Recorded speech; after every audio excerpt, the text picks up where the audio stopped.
ఐక్యత. సింగరేణి కార్మికులకు లాభాల వాటా అంటే దసరా కేవలం 15 రోజులు మాత్రమే ఉన్నది.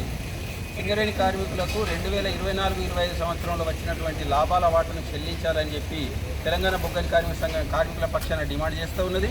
మరి కేసీఆర్ గారు ఉన్నప్పుడు ప్రతి సంవత్సరము ఇన్ టైంలో అందజేసేది కార్మికులకు. కానీ ఈ సంవత్సరం ఇప్పటి వరకు లాభాలు ఎంత వచ్చినాయో ఆ లాభాలలో ఎంత వాటా చెల్లిస్తారో కూడా ఈ యొక్క గుర్తింపు సంఘం కానీ ప్రభుత్వం కానీ ప్రకటించలేదు.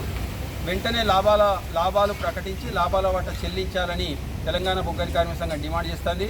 ముఖ్యంగా ఇందులో వాస్తవ లాభాలు అంటే ఎలాంటి ఫండ్ పక్కకు పెట్టకుండా వచ్చిన లాభాలు మొత్తంగా కూడా అంటే 33% చెల్లించాలంటే పోయిన సంవత్సరం 33 చెల్లించారు, ఈసారి 35% చెల్లించాలని చెప్పి డిమాండ్ చేయడం జరుగుతుంది.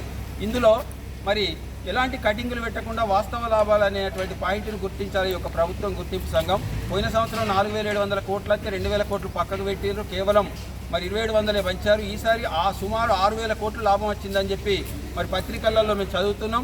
6,000 కోట్లలో ₹1 కూడా కటింగ్ చేయకుండా చెల్లిస్తే కార్మికులకు 4 నుంచి 5 లక్షల రూపాయలు వచ్చేటువంటి అవకాశం ఉంటుంది. మరి పోయినసారి కార్మికులకు ద్రోహం చేయడం జరిగింది.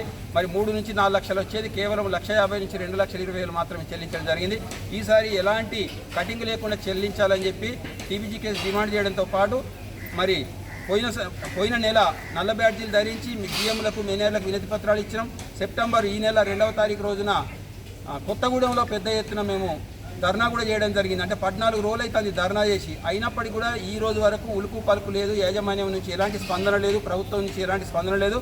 కార్మికుల పక్షాన టీబీజీ కేసు మరొకసారి డిమాండ్ చేస్తున్నది. వెంటనే లాభాలు ప్రకటించాలని, లేని పక్షంలో కేటీఆర్ గారి నాయకత్వంలో మరి కొప్పుల ఈశ్వరు రాజిరెడ్డి అన్న గారి నాయకత్వంలో వారిని కలుపుకొని ఈ ప్రభుత్వం దిగివచ్చే విధంగా, ఈ సింగరేణి దిగివచ్చే విధంగా, లాభాల వాటా ప్రకటించే విధంగా అవసరమైతే ఈ నెల 22వ తారీఖు రోజున హైదరాబాద్లోని ఇందిరా పార్క్ దగ్గర ధర్నా చేయడానికి కూడా టీబీజీ కేసు వెనకాడదని చెప్పి తెలియజేస్తూ వెంటనే లాభాల వాటా ప్రకటించాలని, సింగరేణి కార్మికులకు అందించాలని తెలియజేస్తూ అట్లానే దసరాకు సంబంధించినటువంటి అడ్వాన్స్ను కూడా మరి 25,000 ఇస్తూ ఉన్నారు చాలా రోజుల నుంచి, దాన్ని 50,000కు పెంచి ఇవ్వాలని చెప్పి తెలంగాణ బొగ్గని కార్మిక సంఘం డిమాండ్ చేస్తుంది. జై తెలంగాణ.